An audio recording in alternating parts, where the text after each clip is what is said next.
భగవద్గీత అధ్యాయం 2 పూర్తిగా 72 శ్లోకములతో.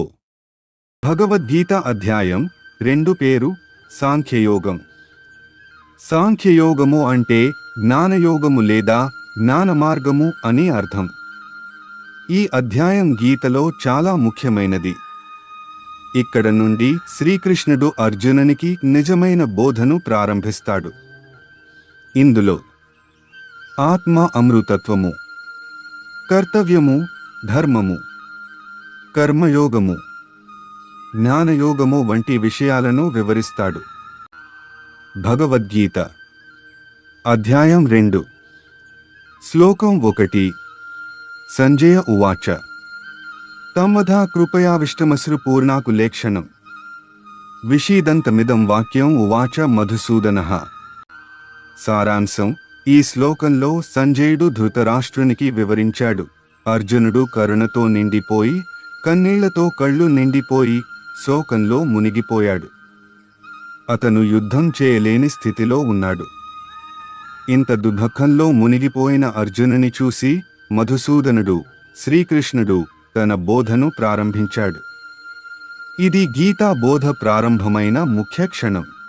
భగవద్గీత అధ్యాయం 2 శ్లోకం 2. శ్రీభగవానువాచ కుతస్త్వా కస్మలమిదం విషమే సముపస్థితం అనార్యజుష్టమస్వర్గ్యమకీర్తికరమర్జున. సారాంశం: శ్రీకృష్ణుడు అర్జునునితో పలికాడు, ఈ దౌర్బల్యం నీకు తగదు. ఇది నీ ధర్మానికి విరుద్ధం. నీ కీర్తిని నాశనం చేస్తుంది. ఇది నీ స్థితికి అవమానకరం. భగవద్గీత అధ్యాయం 2 శ్లోకం 3. క్లైబ్యం మాస్మ గమః పార్థ నైతత్వయుపపద్యతే క్షుద్రం హృదయ దౌర్బల్యం త్యక్త్వోత్తిష్ట పరంతప. సారాంశం: అర్జున, ఈ నిస్సహాయత నీకు తగదు. ఇది క్షత్రియునికి అవమానం. ఈ చిన్న మనసు, హృదయ దౌర్బల్యాన్ని విడిచి ధైర్యంగా లేవు. శత్రు భయంకరుడా అంటూ కృష్ణుడు అర్జునునితో పలికెను. భగవద్గీత అధ్యాయం 2 శ్లోకం 4. అర్జున ఉవాచ కథం భీష్మమహం సంజ్ఞే ద్రోణం చ మధుసూదన ఇషుభ్యః ప్రతియోత్స్యామి పూజార్హావరిసూదన. సారాంశం: అర్జునుడు అంటున్నాడు, ఓ కృష్ణ, భీష్ముడు, ద్రోణుడు వంటి గౌరవనీయులను యుద్ధంలో నేను ఎలా బాణాలతో యుద్ధం చేయగలను? వారు నా గురువులు, పూజార్హులు. వారిని ఎదుర్కోవడం నాకు అసాధ్యం అనిపిస్తోంది. భగవద్గీత అధ్యాయం 2 శ్లోకం 5. గురూన్ హత్వా హి మహానుభావాన్ శ్రేయో భోక్తుం భైక్ష్యమపీహ లోకే హత్వార్థకామాంస్తు గురూనిహైవ భుంజీయ భోగాన్ రుధిర ప్రదిగ్ధాన్. సారాంశం: అర్జునుడు కృష్ణునితో అన్నాడు, మహానుభావులైన గురువులను హతమార్చకుండానే ఈ లోకంలో భిక్షాటన చేసి జీవించడం నాకు శ్రేయస్కరం. వారిని చంపితే మనం పొందే ధనం వారి రక్తంతో కలుషితమవుతుంది. అలాంటి జీవితం పాపమయమై దుఃఖదాయకమవుతుంది. భగవద్గీత అధ్యాయం 2 శ్లోకం 6. నచేతద్విద్మః కతరన్నో గరీయో యద్వా జయేమ యది వా నో జయేయుః యానేవ హత్వా న జిజీవిషామః తేవ స్థితాః ప్రధానే ధార్తరాష్ట్రాః. సారాంశం: అర్జునుడు గెలవడం మంచిదో, ఓడిపోవడం మంచిదో తెలియక ఇబ్బంది పడుతున్నాడు. తన బంధువులను హతమార్చడంలో అతనికి ఆనందం లేదు. యుద్ధం ఏ ఫలితం ఇచ్చినా అది బాధకరమని భావిస్తున్నాడు. అయోమయం, విషాదం అతని మనసును కమ్మేశాయి. భగవద్గీత అధ్యాయం 2 శ్లోకం 7. కార్పణ్యదోషోపహత స్వభావ పృచ్ఛామి త్వాం ధర్మ సమ్మూఢచేతాః యశ్రేయః స్యానిశ్చితం బ్రూహి తన్మే శిష్యస్తేహం సాధి మాం త్వాం ప్రపన్నం. సారాంశం: అర్జునుడు తన బలహీనతను, నిరాశను ఒప్పుకుంటాడు. ధర్మం ఏది అనే విషయంలో అయోమయంగా ఉన్నాడని చెబుతాడు. శ్రీకృష్ణుని గురువుగా స్వీకరిస్తాడు. శ్రేయస్సు మార్గం చూపమని ప్రార్థిస్తాడు. భగవద్గీత అధ్యాయం 2 శ్లోకం 8 నహి ప్రపశ్యామి మమాపనుద్యాత్ యచ్చోకముష్ణోషమింద్రియాణం అవాప్య భూమావసపత్నరుద్ధం రాజ్యం సురాణామపి చాధిపత్యం. సారాంశం: అర్జునుని శోకం అతని ఇంద్రియాలను బలహీనపరుస్తుంది. దాన్ని తొలగించే మార్గం తనకు కనిపించడం లేదు. భూమిపై అపారమైన రాజ్యం లభించినా ఉపశమనం లేదు. దేవతల అధిపత్యం వచ్చినా కూడా దుఃఖం పోదు. భగవద్గీత అధ్యాయం 2 శ్లోకం 9 సంజయ ఉవాచ ఏవముక్త్వా హృషికేశం గుడాకేశః పరంతపః న యోత్స్య ఇతి గోవిందముక్త్వా తూష్ణీం బభూవః. సారాంశం: అర్జునుడు శ్రీకృష్ణునితో నేను యుద్ధం చేయను అని చెప్పాడు. ఆ మాటలు చెప్పాక గోవిందుడి ముందే నిశ్శబ్దంగా కూర్చున్నాడు. సంజయుడు ఈ విషయాన్ని ధృతరాష్ట్రునికి వివరించాడు. అర్జునుడి మనోవ్యాకులత మరింత స్పష్టమైంది. భగవద్గీత అధ్యాయం 2 శ్లోకం 10 తమువాచ హృషికేశః ప్రహసన్నివ భారత సేనయోరుభయోర్మధ్యే విషీదంతమిదం వచః. సారాంశం: అర్జునుడు విషాదంతో 2 సేనల మధ్య కూర్చున్నాడు. హృషికేశుడైన శ్రీకృష్ణుడు అతన్ని చూశాడు. కరుణతో చిరునవ్వు మిద్దె వేసి మాట ప్రారంభించాడు. ఇక్కడి నుండే గీతా బోధ ఆరంభమైంది. భగవద్గీత అధ్యాయం 2 శ్లోకం 11 అశోచ్యాననవశోచస్త్వం ప్రజ్ఞావాదాంశ్చ భాష్యసే గతాసూంశ్చ నానుశోచంతి పండితాః. సారాంశం: అర్జునుడు శోకించకూడని వారి కోసం శోకిస్తున్నాడు. జ్ఞానమయమైన మాటలు మాట్లాడుతున్నప్పటికీ నిజజ్ఞాని కాదు. పండితులు ప్రాణమున్న వారి కోసం కూడా, మరణించిన వారి కోసం కూడా శోకించరు. జ్ఞానం కలవారు జీవితం మరణంపై మోహం లేకుండా ఉంటారు. భగవద్గీత అధ్యాయం 2 శ్లోకం 12 నత్వేవాహం జాతు నాసం నత్వం నేమే జనాధిపాః నచేవ న భవిష్యామః సర్వే వయమతః పరం. సారాంశం: నేను లేనిది ఎప్పుడూ లేదు, నువ్వు అలాగే, ఈ రాజులు అలాగే. భవిష్యత్తులోనూ మనం ఎప్పటికీ ఉండకపోవం. ఆత్మకు జననం మరణం లేవు. శ్రీకృష్ణుడు ఆత్మ నిత్యతను బోధిస్తున్నాడు. భగవద్గీత అధ్యాయం 2 శ్లోకం 13 దేహినోస్మిన్ యథా దేహే కౌమారం యౌవనం జరా తథా దేహాంతర ప్రాప్తి ధీరస్తత్ర న ముహ్యతి. సారాంశం: ఈ దేహంలో ఆత్మ బాల్యం, యౌవనం, వృద్ధాప్యం అనుభవిస్తుంది. మరణం తర్వాత మరో దేహం పొందుతుంది. ఇది ఆత్మ యొక్క సహజమైన ప్రయాణం. ధీరుడు ఈ మార్పుతో మోహం చెందడు. భగవద్గీత అధ్యాయం 2 శ్లోకం 14 మాత్రాస్పర్శాస్తు కౌంతేయ శీతోష్ణ సుఖదుఃఖదా ఆగమాపాయనో నిత్యాస్తాం స్థితిక్షస్వ భారత. సారాంశం: కౌంతేయ, ఇంద్రియ సంబంధాలు శీత, ఉష్ణ, సుఖ, దుఃఖాలను కలిగిస్తాయి. అవి వస్తూ పోతూ ఉండే నశ్వరమైనవి. వాటిని సహనంతో భరించు భారత. సహనం ద్వారా జ్ఞానం, స్థిరత్వం కలుగుతాయి. ఇందులో భారత అనే పదం వచ్చింది. భారత అనే పదం అర్థం: భారత అంటే మహారాజు భరతుడు వంశంలో పుట్టినవాడు. అర్జునుడు చంద్రవంశానికి చెందిన భరత వంశంలో జన్మించాడు. కాబట్టి శ్రీకృష్ణుడు అర్జునుని గౌరవంగా అతని వంశ గౌరవాన్ని గుర్తు చేస్తూ భారత అని సంబోధించాడు. భగవద్గీత అధ్యాయం 2 శ్లోకం 15 యం హి న వ్యథయంత్యేతే పురుషం పురుషర్షభ సమదున్హక సుఖం ధీరం సోమృతత్వాయ కల్పతే. సారాంశం: ఓ అర్జున, సుఖం దుఃఖం వల్ల మనసు కలత చెందనివాడు, ఇరువురిని సమానంగా చూసేవాడు, సహనంతో స్థిరబుద్ధితో ఉండేవాడు అమృతత్వం మోక్షం పొందుటకు అర్హుడు అవుతాడు. భగవద్గీత అధ్యాయం 2 శ్లోకం 16. నాసతో విద్యతే భావో నాభావో విద్యతే సతః ఉభయోరపి దృష్టాంతస్త్వనయోస్తత్వదర్శిభి. సారాంశం: అసత్యమైనది శరీరం, భౌతిక వస్తువులు శాశ్వతం కాదు. సత్యమైనది ఆత్మ, నిత్యతత్వం ఎప్పుడూ నశించదు. జ్ఞానులు ఈ రెండింటి మధ్య తేడాను గ్రహిస్తారు.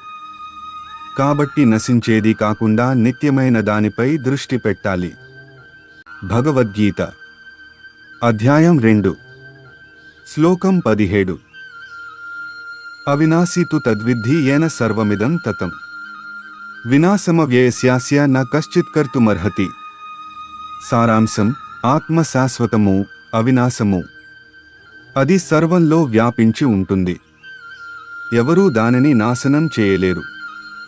శరీరం నశించిన ఆత్మ నిత్యమే. భగవద్గీత అధ్యాయం 2 శ్లోకం 18. అంతవంత ఇమే దేహా నిత్యస్యోక్తాః శరీరిణః అనాశినో ప్రమేస్య తస్మాద్యుధ్యస్వ భారత. సారాంశం: శ్రీకృష్ణుడు అర్జునునికి బోధిస్తున్నాడు. దేహములు నశ్వరములు, ఆత్మ నిత్యము. ఆత్మ అనాశనం కాదు, అపరిమేయము. అందువల్ల అర్జున, ధర్మయుద్ధమునకు లేవుము. భగవద్గీత అధ్యాయం 2 శ్లోకం 19. యయేన వేత్తి హంతారం యశ్చేనం మన్యతే హతం ఉభౌతో న విజానీతో నాయం హంతి న హన్యతే. సారాంశం: శ్రీకృష్ణుడు అర్జునునికి చెబుతున్నాడు, ఆత్మను హంతకుడు అనుకోవడము, హతుడు అనుకోవడము అజ్ఞానం. ఆత్మ ఎవరిని హతము చేయదు, ఆత్మను ఎవరూ హతము చేయలేరు. అందువల్ల అర్జున, మోహం విడిచి యుద్ధము చేయుము. భగవద్గీత అధ్యాయం 2 శ్లోకం 20. న జాయతే మ్రియతే వా కదాచిన్ నాయం భూత్వా భవితా వా న భూయః అజో నిత్యః శాశ్వతోయం పురాణో న హన్యతే హన్యమానే శరీరే. సారాంశం: ఆత్మకు పుట్టుక లేదు, మరణం లేదు. అది ఎప్పుడూ నశించదు, మళ్ళీ పుట్టదు. అది అజన్మ, నిత్యము, శాశ్వతము. శరీరం నశించినా ఆత్మకు హాని ఉండదు. భగవద్గీత అధ్యాయం 2 శ్లోకం 21. వేదావినాశినం నిత్యం య ఎనమజమవ్యయం కథం స పురుషః పార్థం కం ఘాతయతి హమ్రతి. సారాంశం: ఆత్మ నిత్యము, అజన్మ, అవినాశి. అది ఎవరినీ చంపదు, ఎవరిచే చంపబడదు.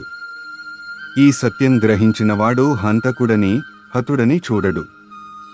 నిజజ్ఞానం మరణమనే భ్రాంతిని తొలగిస్తుంది. భగవద్గీత అధ్యాయం 2 శ్లోకం 22.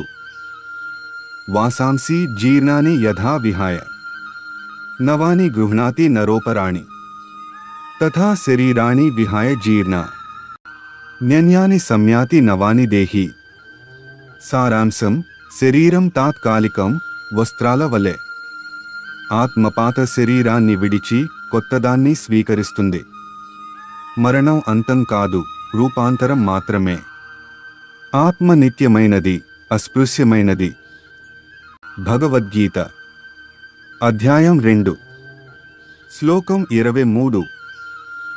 నైనం చిందంతి శస్త్రాణి నైనం దహతి పావకః న చైనం క్లేదయంత్యాపో న శోషయతి మారుతః.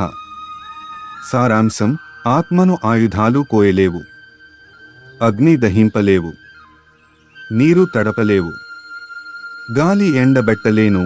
ఆత్మ నిత్యము. భగవద్గీత అధ్యాయం 2 శ్లోకం 24. అచ్చేద్యమిదమధ్యేయమక్లేద్యమశోష్యం చ నిత్యః సర్వగతః స్థానురచలోయం సనాతనః. సారాంశం: ఆత్మను ఎవరూ కోయలేరు. అగ్ని దహించలేడు, నీరు తడవలేడు, గాలి ఆరబెట్టలేడు. అది శాశ్వతం, అచంచలం, సమస్తంలో వ్యాప్తమై ఉండే సనాతన తత్వం. భగవద్గీత అధ్యాయం 2 శ్లోకం 25. అవ్యక్తోయమచింత్యోయమవికార్యోయముచ్యతే తస్మాదేవం విదిత్వైనం నానుశోచితుమర్హసి. సారాంశం: ఆత్మ అవ్యక్తమైనది, కంటికి కనిపించదు. ఆత్మను మనసుతో ఊహించలేం. అది ఎప్పటికీ మార్పులకు లోను కాదు. కాబట్టి శరీరంపై శోకించవలసిన అవసరం లేదు. భగవద్గీత అధ్యాయం 2 శ్లోకం 26. అధ చైనం నిత్యజాతం నిత్యం వా మన్యసే మృతం తథాపి త్వం మహాబాహో నైవం శోచితుమర్హసి. సారాంశం: ఆత్మను ఎల్లప్పుడూ జన్మించి మరణించే దానిగా భావించిన అది సహజ స్వభావం అని తెలుసుకోవాలి. జననం మరణం శాశ్వత చక్రం. దీనికి శోకించడం అవసరం లేదు. భగవద్గీత అధ్యాయం 2 శ్లోకం 27. జాతస్య హి ధ్రువో మృత్యుర్ధ్రువం జన్మ మృతస్య చ తస్మాదపరిహార్యేర్థే నత్వం శోచితుమర్హసి. సారాంశం: జన్మించిన వారికి మృతి తప్పనిసరి. మృతి చెందిన వారికి పునర్జన్మ తప్పనిసరి. ఇది ప్రకృతి ధర్మం, మార్చలేనిది. దీనిపై శోకం అనవసరం.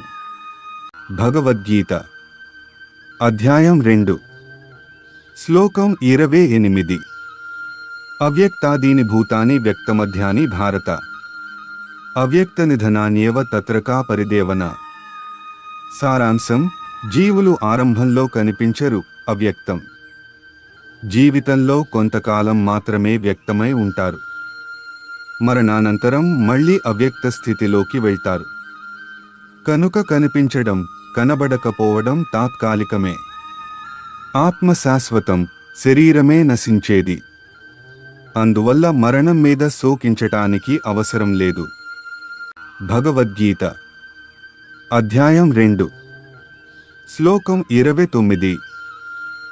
ఆశ్చర్యవత్ పశ్యతి కశ్చిదేనం ఆశ్చర్యవద్ వదతి తథైవ చాన్యః ఆశ్చర్యవచ్చైనమన్య శృణోతి శ్రుత్వాప్యేనం వేద న చేవ కశ్చిత్. సారాంశం: ఆత్మ అద్భుతమైనది, ఆశ్చర్యకరమైనది. కొందరు దానిని ఆశ్చర్యంగా దర్శిస్తారు. మరికొందరు దాని గురించి విని ఆశ్చర్యపడతారు. చాలామంది అర్థం చేసుకోవాలని ప్రయత్నిస్తారు. అయినా చాలామందికి ఆత్మ యొక్క నిజ స్వరూపం గ్రహించడం కష్టమే. భగవద్గీత అధ్యాయం 2 శ్లోకం 30. దేహి నిత్యం అవధ్యోయం దేహే సర్వస్య భారత తస్మాత్ సర్వాణి భూతాని నత్వం శోచితుమర్హసి. సారాంశం: ఆత్మ శాశ్వతమైంది. అది శరీరంతో నశించదు. ప్రతి జీవిలో అది ఒకటే. మరణం శరీరానికే సంబంధించినది. కాబట్టి శోకించవలసిన అవసరం లేదు. భగవద్గీత అధ్యాయం 2 శ్లోకం 31.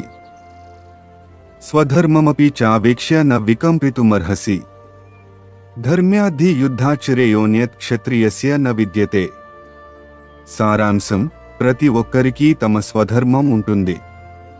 క్షత్రియునికి ధర్మయుద్ధం పరమ కర్తవ్యం. ధర్మాన్ని కాపాడటం నిజమైన వీరత్వం. స్వధర్మం విడిచిపెట్టడం అవమానానికి దారి తీస్తుంది. నిస్వార్థ కర్తవ్యపాలన వాస్తవ మంగళాన్ని ఇస్తుంది. భగవద్గీత అధ్యాయం 2 శ్లోకం 32. యదృచ్ఛయా చోపపన్నం స్వర్గద్వారం పావృతం సుఖినః క్షత్రియాః పార్థ లభంతే యుద్ధమీదృశం. సారాంశం: క్షత్రియుని కర్తవ్యం ధర్మయుద్ధం చేయడం. అలాంటి యుద్ధం యాదృచ్ఛికంగా లభిస్తుంది. ఇది స్వర్గ ద్వారాలను తెరుస్తుంది. ఇలాంటి యుద్ధం దొరికిన క్షత్రియులు ధన్యులు. అర్జునుడికి తన ధర్మం గుర్తు చేస్తారు. భగవద్గీత అధ్యాయం 2 శ్లోకం 33. అధ చేత్వమిమం ధర్మ్యం సంగ్రామం న కరిష్యసి తతః స్వధర్మం కీర్తిం చ హిత్వా పాపమవాప్స్యసి. సారాంశం: అర్జునుని కర్తవ్యము యుద్ధము. యుద్ధము మానితే ధర్మత్యాగము. ధర్మమే శ్రేష్టము. కీర్తి నశిస్తుంది, పాపము కలుగుతుంది. భగవద్గీత అధ్యాయం 2 శ్లోకం 34. అకీర్తిం చాపి భూతాని కథయిష్యంతి తే వ్యయాన్ సంభావితస్య చాకీర్త్యః మరణాదతిరిచ్యతే. సారాంశం: యోధునికి కీర్తి ప్రాణం కంటే గొప్పది. యుద్ధాన్ని వదిలిపెడితే అపకీర్తి తప్పదు. ఆ అపకీర్తి యుగయుగాల పాటు నిలుస్తుంది. గౌరవనీయునికి అవమానం మరణం కన్నా కష్టమైనది. కాబట్టి అర్జునుడు తన కర్తవ్యాన్ని నిర్వర్తించాలి. భగవద్గీత అధ్యాయం 2 శ్లోకం 35. భయాద్రణాదు పరతం మన్యంతే త్వాం మహారథాః యేషాం చ త్వం బహుమతో భూత్వా యాస్యసి లాఘవం. సారాంశం: యుద్ధం వదిలేస్తే నిన్ను భయపడిన వాడిగా భావిస్తారు. మహారథులు నిన్ను తప్పుబడతారు. గౌరవించినవారు ఇప్పుడు నిన్ను తక్కువగా చూస్తారు. గౌరవం అవమానంగా మారుతుంది. యోధునికి అవమానం మరణం కంటే భయంకరం. భగవద్గీత అధ్యాయం 2 శ్లోకం 36. అవాచ్యవాదాంశ్చ బహూన్ వదిష్యంతి తవాహితాః నిందంతస్తవ సామర్థ్యం తతో దుఃఖతరం నుకిం. సారాంశం: శత్రువులు నీ గురించి అవహేళనగా మాట్లాడతారు. నీ సామర్థ్యం, ధైర్యాన్ని అవమానిస్తారు. యోధునికి గౌరవం జీవితానికంటే ముఖ్యము. అవమానం మరణం కంటే బాధాకరం.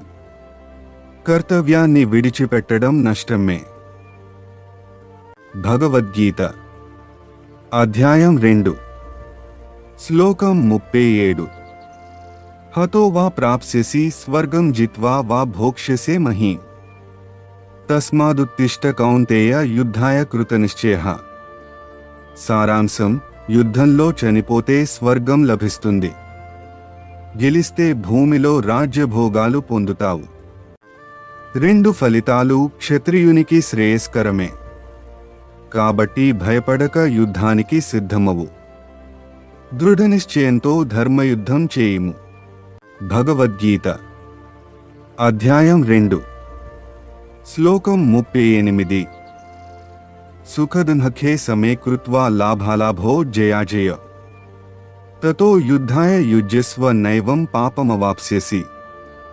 సారాంశం: సుఖదుఃఖాలు, లాభనష్టాలు, జయాపజయాలు సమంగా చూడాలి. మనసు సమతా స్థితిలో ఉంచాలి. ఫలితంపై ఆశ లేకుండా కర్తవ్యాన్ని చేయాలి. ఈ విధంగా యుద్ధం చేస్తే పాపం కలగదు. సమభావంతో జీవించటం ధర్మ మార్గం.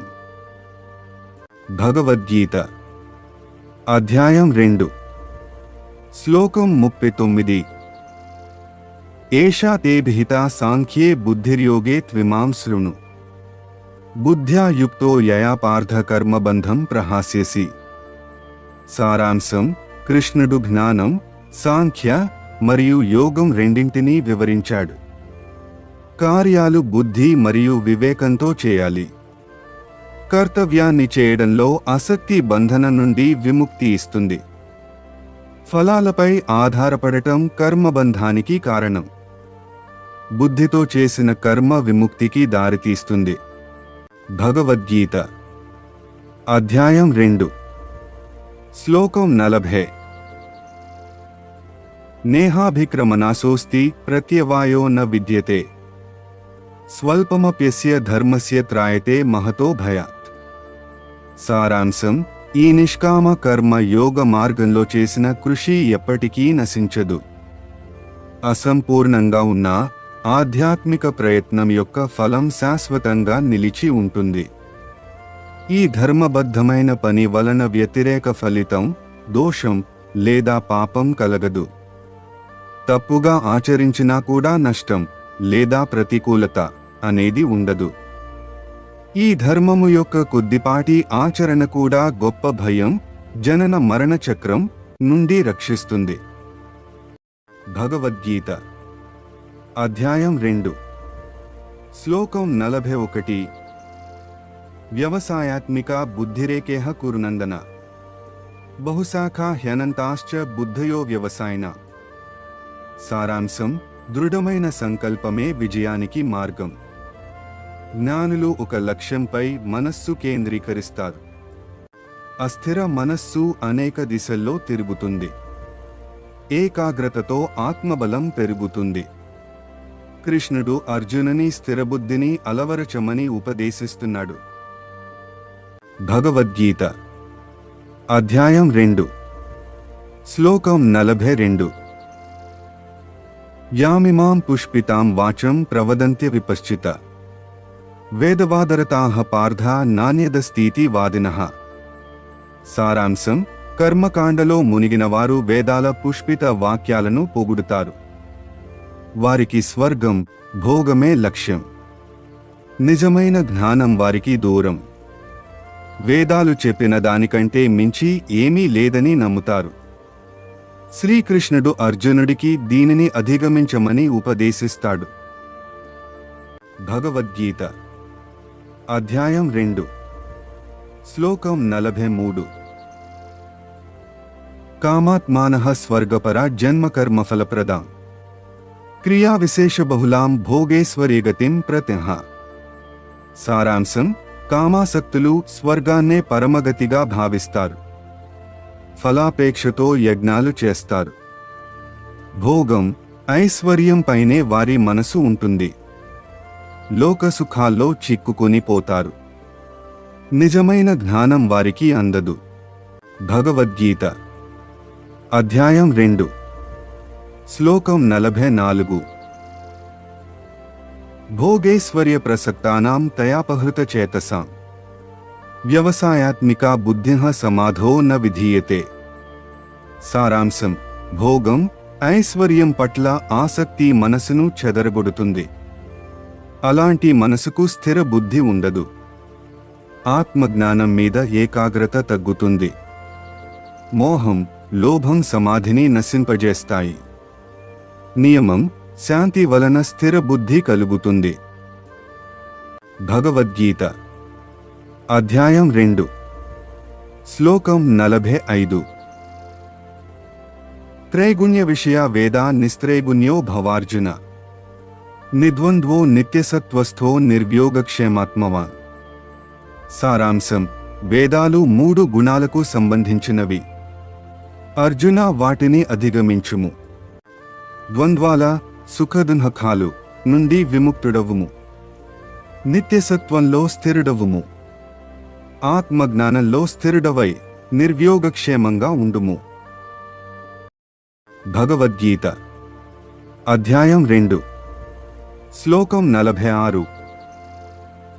యావానర్ధ ఉదపానే సర్వతః సంప్లుతోద్కే తావాన్ సర్వేషు వేదేషు బ్రాహ్మణస్య విజానతః.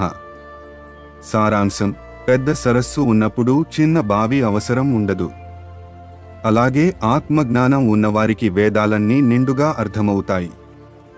జ్ఞాని శాస్త్రాల పరిమితిని దాటి చూస్తాడు. నిజమైన జ్ఞానం సంపూర్ణమైనది. వేదాల సారం ఆత్మజ్ఞానంలో ఉంది. భగవద్గీత అధ్యాయం 2 శ్లోకం 47. కర్మణ్యేవాధికారస్తే మా ఫలేషు కదాచన మా కర్మఫలహేతుర్భూర్మాతే సంగోస్త్వకర్మణి. సారాంశం: నీకు కర్మ చేయుటలోనే హక్కు ఉంది. ఫలంపై ఆసక్తి పెట్టకూడదు. విజయాపజయాలపై ఆధారపడవద్దు. సేవభావంతో కర్మ చేయాలి. ఫలానికి విముఖతే శాంతికి మార్గం. భగవద్గీత అధ్యాయం 2 శ్లోకం 48 యోగస్థః కురు కర్మాణి సంగం త్యక్త్వా ధనంజయ సిద్ధ్యసిద్ధ్యో సమో భూత్వా సమత్వం యోగ ఉచ్యతే. సారాంశం: ప్రతి పనిలో సమత్వం ఉంచు. ఫలాసక్తిని విడిచి కర్తవ్యాన్ని చేయి. విజయాపజయాలలో సమంగా ఉండు. ఇదే నిజమైన యోగం. సమత్వమే శాంతి మరియు సిద్ధికి మార్గం. భగవద్గీత అధ్యాయం 2 శ్లోకం 49 దూరేణ హ్యవర కర్మ బుద్ధియోగా ధనంజయ బుద్ధో శరణమన్విచ్చ కృపణః ఫలహేతవః. సారాంశం: ఫల ఆశతో చేసే కర్మ తక్కువ స్థాయి. సమబుద్ధితో చేసే కర్మ అత్యుత్తమం. నిస్వార్థ కర్మలోనే నిజమైన జ్ఞానం ఉంది. ఫలంపై ఆసక్తి లేకుండా కర్తవ్యమును చేయాలి. ఫలానికి ఆశపడేవాడు నిజంగా కృపణుడు. భగవద్గీత అధ్యాయం 2 శ్లోకం 50 బుద్ధియుక్తో జహాతీహ ఉభే సుకృత దుష్కృతే తస్మాద్యోగాయ యుజ్యస్వ యోగః కర్మసు కౌశలం. సారాంశం: సమబుద్ధి కలవాడు శుభాశుభ ఫలములను వదిలివేస్తాడు. కర్మలో నైపుణ్యం యోగము. యోగి ఫలాసక్తి లేకుండా కర్మ చేస్తాడు. విజయాపజయములలో సమత్వం ఉంచుతాడు. ఇదే యోగము, కర్మలో కౌశల్యం. భగవద్గీత అధ్యాయం 2 శ్లోకం 51 కర్మజం బుద్ధియుక్తా హి ఫలం త్యక్త్వా మనీషిణః జన్మబంధ వినిర్ముక్తా పదం గచ్చంత్యనామయం. సారాంశం: జ్ఞానులు కర్మ ఫలాన్ని త్యజిస్తారు. వారు బుద్ధితో కర్మ చేస్తారు. అటువంటి వారు జనన మరణ బంధనాల నుండి విముక్తి పొందుతారు. వారి కర్మలు వారిని బంధించవు. వారు శాంతి స్థితిని చేరుకుంటారు. భగవద్గీత అధ్యాయం 2 శ్లోకం 52 యదా తే మోహకలిలం బుద్ధిర్వ్యతితరిష్యతి తదా గంతాసి నిర్వేదం శ్రోతవ్యస్య శ్రుతస్య చ. సారాంశం: బుద్ధి మోహాంధకారాన్ని దాటి వెళ్ళినప్పుడు నిజమైన జ్ఞానం ఉద్భవిస్తుంది. మనిషి అజ్ఞానం మరియు గందరగోళం నుండి విముక్తి పొందుతాడు. వినినది, వినబోయేది అన్నిటి పట్ల ఆసక్తి లేకుండా ఉంటాడు. బాహ్య జ్ఞానంపై ఆసక్తి తగ్గుతుంది. ఇది ఆత్మజ్ఞానం మరియు అంతరశాంతి ప్రారంభం. భగవద్గీత అధ్యాయం 2 శ్లోకం 53 శృతి విప్రతిపన్నా తే యదా స్థాస్యతి నిశ్చలా సమాధావచలా బుద్ధిస్తదా యోగమవాప్స్యసి. సారాంశం: మనసు అనేక శాస్త్రాల మాటలతో గందరగోళానికి లోనవుతుంది. బుద్ధి స్థిరంగా ఉన్నప్పుడు ఆ గందరగోళం తీరిపోతుంది. ప్రశాంతమైన మనసులో నిజమైన జ్ఞానం వెలుగుతుంది. అటువంటి స్థిరమైన స్థితి సమాధి అని అంటారు. ఆ సమాధి ద్వారా యోగం అంటే దైవంతో ఏకత్వం పొందుతారు. భగవద్గీత అధ్యాయం 2 శ్లోకం 54 అర్జున ఉవాచ స్థితప్రజ్ఞస్య కామాస భాషా సమాధిస్తస్య కేశవ స్థితధీనః కిం ప్రభాషేత కిమాసీత వ్రజేత కిం. సారాంశం: అర్జునుడు అడుగుతున్నాడు, ఓ కేశవ, స్థిరమైన జ్ఞానమున్న వాని లక్షణాలు ఏమిటి? అతను ఎలా మాట్లాడుతాడు, ఎలా కూర్చుంటాడు, ఎలా నడుస్తాడు? జ్ఞానములో నిలిచిన వాని ప్రవర్తన ఎలా ఉంటుంది? ఇది స్థితప్రజ్ఞుడి లక్షణాల గురించి అర్జునుడి సందేహం. ఈ ప్రశ్నకు తరువాత శ్రీకృష్ణుడు సమాధానం ఇస్తాడు. భగవద్గీత అధ్యాయం 2 శ్లోకం 55 శ్రీ భగవానువాచ ప్రజహాతి యదా కామాన్ సర్వాన్ పార్థ మనోగతాన్ ఆత్మన్యవాత్మనా తుష్టః స్థితప్రజ్ఞస్తదోచ్యతే. సారాంశం: అన్ని కోరికలను విడిచిపెట్టినవాడు నిజమైన శాంతిని పొందుతాడు. నిజమైన ఆనందం మన ఆత్మలోనే ఉంటుంది. బయటి సుఖాలు తాత్కాలికం, ఆత్మసుఖం శాశ్వతం. తన ఆత్మలో సంతోషించే వాడే జ్ఞాని. అలాంటి వాడిని స్థితప్రజ్ఞుడు అంటారు. భగవద్గీత అధ్యాయం 2 శ్లోకం 56. దుఃఖేష్వనుద్విగ్నమనా సుఖేషు విగతస్పృహః వీతరాగభయక్రోధః స్థితధీర్మునిరిచ్యతే. సారాంశం: సుఖదుఃఖాలలో సమబుద్ధిగా ఉండేవాడే జ్ఞాని. దుఃఖంలో కలత చెందడు, సుఖంలో ఆసక్తి చూపడు. రాగం, భయం, కోపం లేనివాడు నిజమైన స్థితప్రజ్ఞుడు. అంతరంగ శాంతి అతని లక్షణం. నిజమైన ఆనందం విరక్తిలో ఉంటుంది. భగవద్గీత అధ్యాయం 2 శ్లోకం 57. యః సర్వత్రానభిస్నేహస్తత్ ప్రాప్య శుభాశుభం నాభినందతి నద్వేష్టి తస్య ప్రజ్ఞా ప్రతిష్ఠిత. సారాంశం: జ్ఞాని ప్రతి పరిస్థితిలో ఆసక్తి లేకుండా ఉంటాడు. శుభం, అశుభం రెండింటినీ సమంగా చూస్తాడు. ఆనందం గాని ద్వేషం గాని చూపించడు. అతని మనసు ఎప్పుడూ స్థిరంగా ఉంటుంది. అలాంటి వాడినే స్థితప్రజ్ఞుడు అంటారు. భగవద్గీత అధ్యాయ 2 శ్లోక్ 58. యదా సంహర్తే చాయం కూర్ముగాని సర్వశః इंद्रियाणीन्द्रियार्थेभ्यस्तस्य प्रज्ञा प्रतिष्ठिता. सारांश: ज्ञानी व्यक्ति अपनी इंद्रियों को कछुए की तरह समेट लेता है. सच्चा संयम बाह्य विषयों से मन को हटाना है. ऐसा व्यक्ति अडिग ज्ञान प्राप्त करता है. इंद्रियां उसे विचलित नहीं कर पाती. यही स्थिर बुद्धि वाले का लक्षण है. భగవద్గీత అధ్యాయం 2 శ్లోకం 59. విషయా వినివర్తంతే నిరాహారస్య దేహినః రసవర్జం రసోప్యస్య పరందృష్ట్వా నివర్తతే. సారాంశం: ఇంద్రియాలను నియంత్రించడం ద్వారా విషయాలు దూరమవుతాయి, కానీ వాటి పట్ల రుచి మాత్రం మిగిలి ఉంటుంది. ఆ రుచి కూడా నశించేది పరమాత్మ అనుభవం ద్వారా. నిజమైన వైరాగ్యం జ్ఞానం ద్వారా వస్తుంది. భగవంతుని దర్శనం అన్ని ఆసక్తులను నశింపజేస్తుంది. భగవద్గీత అధ్యాయం 2 శ్లోకం 60. యతతో హ్యపి కౌంతేయ పురుషస్య విపశ్చితః ఇంద్రియాణి ప్రమాథీని హరంతి ప్రసభం మనః. సారాంశం: ఇంద్రియాలు చాలా శక్తివంతమైనవి, అస్థిరమైనవి. జ్ఞానవంతుడు అయిన వారికి వాటి ప్రభావం ఉండవచ్చు. మనస్సును నియంత్రించడం కష్టం కాని అవసరం. నిరంతర సాధనతోనే స్థిరత్వం సాధ్యం.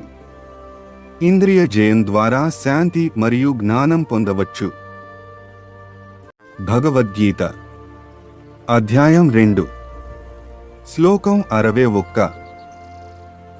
తాని సర్వాణి సంయమ్య యుక్త ఆసీత మత్పరః వసే హి యస్యేంద్రియాణి తస్య ప్రజ్ఞా ప్రతిష్ఠిత. సారాంశం: ఇంద్రియాలను నియంత్రించడం జ్ఞానానికి మొదటి మెట్టు. మనసు దేవుడైన శ్రీకృష్ణునిపై కేంద్రీకరించాలి. ఇంద్రియాలు వశంలో ఉన్నప్పుడు మనసు ప్రశాంతంగా ఉంటుంది. నియమం లేకుండా జ్ఞానం స్థిరంగా ఉండదు. భక్తి మరియు నియమం మనసుకు స్థిరత్వం ఇస్తాయి. భగవద్గీత అధ్యాయం 2 శ్లోకం 62. ధ్యాయతో విషయాన్ పుంసః సంగస్తేషూపజాయతే సంగాత్ సంజాయతే కామః కామాత్ క్రోధోభిజాయతే. సారాంశం: విషయాలపై మనసు నిలిపితే ఆసక్తి పుడుతుంది. ఆసక్తి వల్ల కోరికలు పుడతాయి. కోరికలు నెరవేరనప్పుడు కోపం వస్తుంది. ఈ కోపమే మనశ్శాంతిని నాశనం చేస్తుంది. కాబట్టి మనసును దైవంపై కేంద్రీకరించడం అవసరం. భగవద్గీత అధ్యాయం 2 శ్లోకం 63. క్రోధాద్ భవతి సమ్మోహః సమ్మోహాత్ స్మృతి విభ్రమః స్మృతిభ్రంశాత్ బుద్ధినాశో బుద్ధినాశాత్ ప్రణశ్యతి. సారాంశం: కోపం మనసును మోహంలోకి నెడుతుంది. మోహం వల్ల స్మృతి, జ్ఞానం తప్పిపోతాయి. స్మృతి చెడితే బుద్ధి నాశనమవుతుంది. బుద్ధి నాశనం మన జీవిత పతనానికి దారి తీస్తుంది. కాబట్టి కోపాన్ని జయించడం నిజమైన జ్ఞానం. భగవద్గీత అధ్యాయం 2 శ్లోకం 64. రాగద్వేష వియుక్తైస్తు విషయానింద్రియైశ్చరన్ ఆత్మవశ్యైర్విధేయాత్మా ప్రసాదమధిగచ్చతి. సారాంశం: రాగం, ఆసక్తి మరియు ద్వేషం, విరక్తి నుండి విముక్తుడు కావాలి. ఇంద్రియాలను నియంత్రణలో ఉంచి జీవించాలి. ఇలాంటి వ్యక్తి నిజమైన మనశ్శాంతిని పొందుతాడు. సుఖదుఃఖాలపై ప్రభావం లేకుండా ఉండటం జ్ఞాన మార్గం. నియమం: సమత, భక్తి కలిసినప్పుడు ఆత్మప్రసాదం లభిస్తుంది. భగవద్గీత అధ్యాయం 2 శ్లోకం 65. ప్రసాదే సర్వదుఃఖానాం హానిరస్యోపజాయతే ప్రసన్నచేతసో హ్యాసు బుద్ధిః పర్యవతిష్ఠతే. సారాంశం: మనసు ప్రశాంతంగా ఉన్నప్పుడు దుఃఖం దూరమవుతుంది. ప్రసన్న చిత్తుడు బుద్ధిని స్థిరంగా ఉంచగలడు. మనశ్శాంతి జ్ఞానానికి మూలం. కోపం, రాగం, ద్వేషం లేని స్థితి ఆనందమయమవుతుంది. ప్రశాంతతే భగవద్భక్తి యొక్క ఫలితం. భగవద్గీత అధ్యాయం 2 శ్లోకం 66. నాస్తి బుద్ధిరయుక్తస్య న చాయుక్తస్య భావన న చాభావయతః శాంతిరశాంతస్య కుతః సుఖం. సారాంశం: నియమం లేని మనసుకు జ్ఞానం స్థిరంగా ఉండదు. అశాంతుడికి ధ్యానం సాధ్యం కాదు. ధ్యానం లేని వానికి శాంతి లభించదు. శాంతి లేని చోట ఆనందం ఉండదు. భక్తి, నియమం, ధ్యానం కలిసినప్పుడు నిజమైన సుఖం లభిస్తుంది. భగవద్గీత అధ్యాయం 2 శ్లోకం 67. ఇంద్రియాణం హి చరతాం యన్ మనోను విధీయతే తదస్య హరతి ప్రజ్ఞాం వాయుర్నావమివాంభసి. సారాంశం: ఇంద్రియాలను నియంత్రించని మనసు త్వరగా భ్రమిస్తుంది. విషయాసక్తి జ్ఞానాన్ని దూరం చేస్తుంది. మనసు ఇంద్రియాలను అనుసరిస్తే స్థిరబుద్ధి నశిస్తుంది. నియంత్రణలో శాంతి ఉంటుంది. శాంతిలోనే జ్ఞానం వికసిస్తుంది. భగవద్గీత అధ్యాయం 2 శ్లోకం 68. తస్మాద్యస్య మహాబాహో నిగృహీతాని సర్వసః ఇంద్రియాణింద్రియార్థేభ్యస్తస్య ప్రజ్ఞా ప్రతిష్ఠిత. సారాంశం: ఇంద్రియ నియంత్రణ జ్ఞానానికి మూలం. విషయాసక్తి తగ్గితే మనసు స్థిరమవుతుంది. నియమం ఉన్నవారికి మాత్రమే స్థితప్రజ్ఞత. బయటకన్నా అంతర్క్షణమే ముఖ్యము. ఇంద్రియాలు శాంతిస్తే జీవితం స్పష్టమవుతుంది. భగవద్గీత అధ్యాయం 2 శ్లోకం 69. యాం నిశా సర్వభూతానాం తస్యాం జాగర్తి సంయమ యస్యం జాగృతి భూతాని సా నిశా పశ్యతో మునేః. సారాంశం: లోకానికి రాత్రిలా అనిపించే విషయం జ్ఞానికి జ్ఞానప్రకాశం. సంయమి తన అంతరాత్మలో మేల్కొన్నవాడు. ప్రపంచం మెలికలు తిరిగే విషయాలు జ్ఞానికి అప్రాధాన్యం. లోకజీవనానికి యోగి విరుద్ధ దిశలో సాగుతాడు. నిజమైన మేల్కొలుపు అంతర్ముఖతలోనే ఉంటుంది. భగవద్గీత అధ్యాయం 2 శ్లోకం 70. ఆపూర్యమానమచల ప్రతిష్టం సముద్రమాపః ప్రవిశంతి యద్వత్ తద్వత్ కామా యం ప్రవిశంతి సర్వే సశాంతిమాప్నోతి న కామకామి. సారాంశం: అనేక కోరికలు వచ్చినా మనసు కదలకుండా ఉండడం జ్ఞాని లక్షణం. నదులు సముద్రంలో కలిసినా సముద్రం నిండిపోనట్లే కోరికలు వచ్చినా ప్రభావితం కానివాడే స్థితప్రజ్ఞుడు. అటువంటి వాడికే నిజమైన శాంతి. కోరికల వెంట పడేవారికి శాంతి దొరకదు. భగవద్గీత అధ్యాయం 2 శ్లోకం 71. విహాయ కామాన్యః సర్వాన్ పుమాశ్చరతి నిస్పృహః నిర్మమో నిరహంకారః స శాంతిమధిగచ్చతి. సారాంశం: అన్ని కామాలను విడిచినవాడే నిజమైన శాంతిని పొందుతాడు. ఎలాంటి ఆకాంక్షలు లేకుండా జీవించాలి. ఇది నాది అనే భావం లేకుండా ఉండాలి. అహంకారాన్ని పూర్తిగా విడిచిపెట్టాలి. అలాంటి వ్యక్తి మాత్రమే పరిపూర్ణ శాంతిని పొందగలడు. భగవద్గీత అధ్యాయం 2 శ్లోకం 72. ఏషా బ్రాహ్మీ స్థితః పార్థ నైనాం ప్రాప్య విముహ్యతి స్థిత్వా స్యామంతకాలేపి బ్రహ్మ నిర్వాణమృచ్ఛంతి. సారాంశం: ఇది పరమమైన బ్రాహ్మీ స్థితి, నిజమైన జ్ఞానస్థితి. దీనిని పొందినవాడు ఇక మోహానికి లోను కావడు. అతని మనసు శాంతి, స్థిరతలతో నిండిపోతుంది. ఈ స్థితిలో జీవితాంతం నిలిచినా ముక్తి సిద్ధమే. చివరి క్షణంలో కూడా ఈ జ్ఞానం ఉంటే బ్రహ్మ నిర్వాణం లభిస్తుంది. ప్రతిరోజు భగవద్గీత శ్లోకాల కోసం మా ఛానల్ని సబ్స్క్రైబ్ చేసుకోండి.